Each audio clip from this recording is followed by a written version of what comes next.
All right, Shalom. Call all y'all about Shalom to the left. Just an update on biblical prophecy, what's going on around the world right now. I got some stuff queued up in my notes, so let me go to this one right here, and I just go on down the line. Now it says, right here, it says U.S. will enter the conflict. Because you had people that were skeptical. I remember I was at the doctor's office, not a doctor's office, but an eyeglass place with my woman, and overheard, the older guy telling his kids, like, if the U.S. get involved, and this was the day before they actually started getting involved.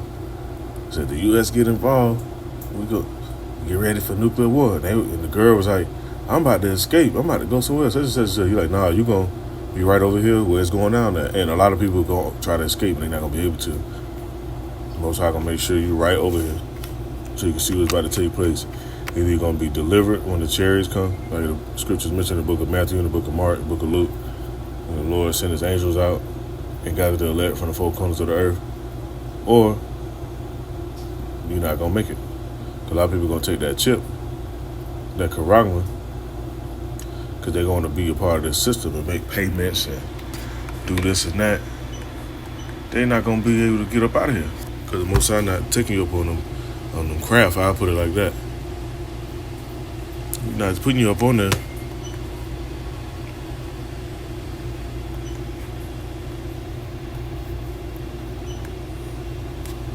If you got that charagma in, and that's just what it is. Now let me read on some more. Hold on, give me 1 minute.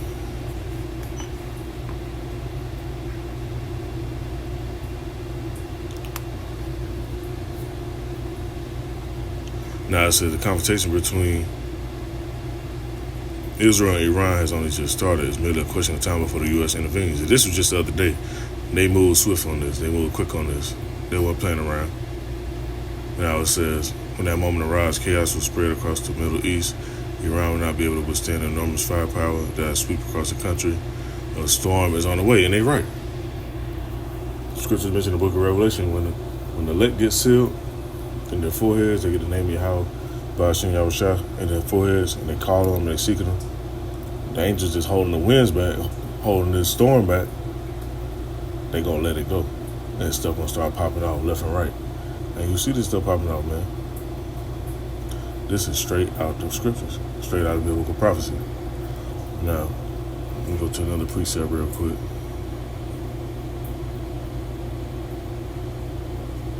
Let me see.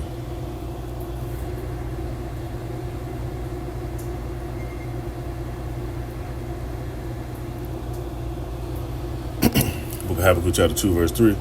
It says, for the vision is yet for appointed time, but in the end it shall speak and not lie. Though it tarry, wait for it, because it will surely come, it will not tarry. Because a lot of people, they say, oh, this ain't going to happen in our lifetime, this not going to happen. Or they say, like I mentioned to this guy, I see he had his Vietnam hat on. He was a veteran, of course. And I told him, hey, bro, you know what's going on across seas? Because he told me he did his tours or whatever when I mentioned it to him.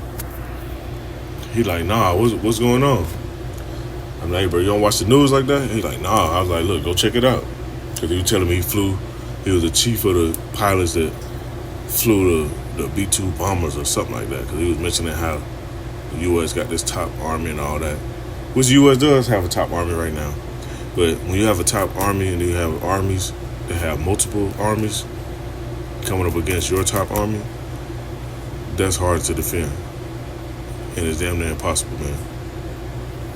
Esau wasn't really prepared for this shit, especially with all these different nations that have nuclear arsenal. That's why I mentioned in the book, let me see, Jeremiah, if I'm not mistaken.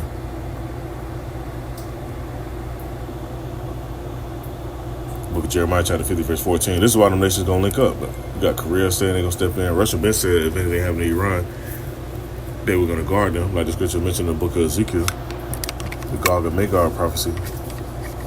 Them being a guard into the nations. Persia being the primary one. Now, right here it says, put yourselves in the rear against Babylon round about, all you that bend the bow, shoot at her, spare no arrows, for she has sinned against the Lord. These nations, they're not gonna spare no arrows. They're not sparing no nukes. They got them. They want to use them. They don't just got them just to put in no museum, put in no magazine or no movie props. No, they ready to use them. Now let me go to this other video right here. Or the clip, I should say. It's straight out the scripture, man. That's how I'm gonna name this video. Straight out of biblical prophecy right here. It said Russia's Dmitry Medvedev, I might be saying his name wrong, so Salakia. It says a number of countries are ready to directly supply Iran with their own nuclear warheads. Now, what do the scriptures say about it? Let me go to the book of Ezekiel.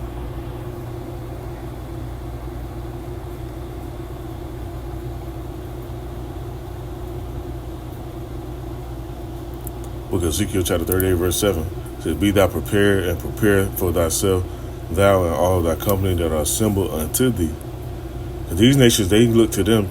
You know, you have people that deal with Babylon over here. They have their treasons, not treasons, but they have their treaties, their deals, and different stuff set up, you know. So they're going to deal with them on this side, like Canada and Britain, England, you know, different areas like that, Italy.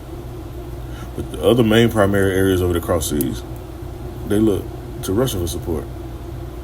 That's why it says, and all thy company that are assembled unto thee. It says, be thou a guard unto them. Because those nations, they can defend themselves to a certain extent. But when it comes to a so-called global superpower, they don't have the full military might for that. So they have to rely on Russia. That's why you see this right here. It's straight out the prophecy, man. Straight out the biblical prophecies. It's happening in our lifetime.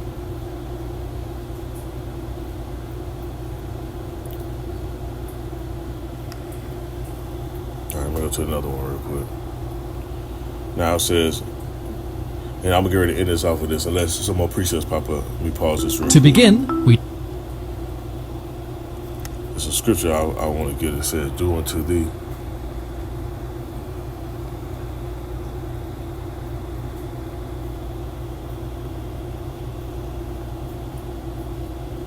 Let me see.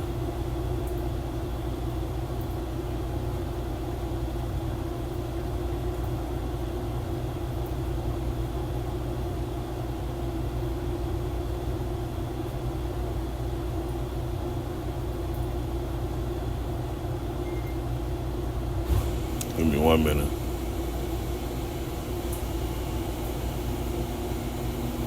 Okay, I wasn't looking for this one right here, but this is a good one right here.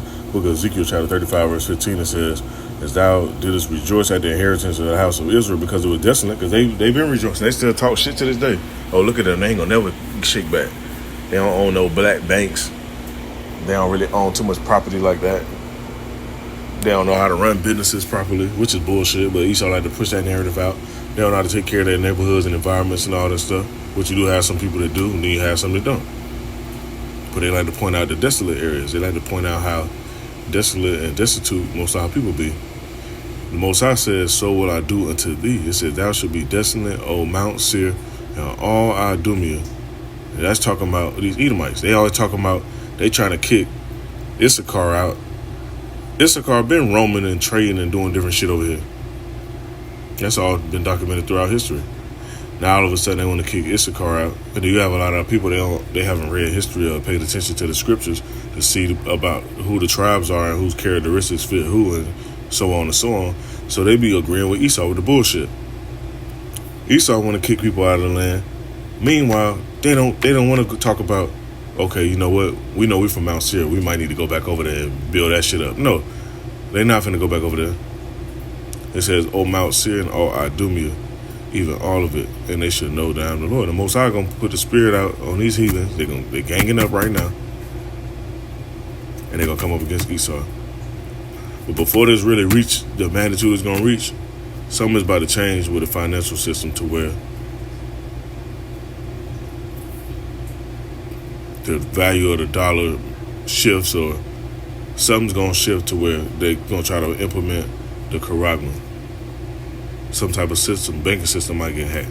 Esau got all type of shit up their sleeve, so they can pull all type of stunts to try to push their agenda.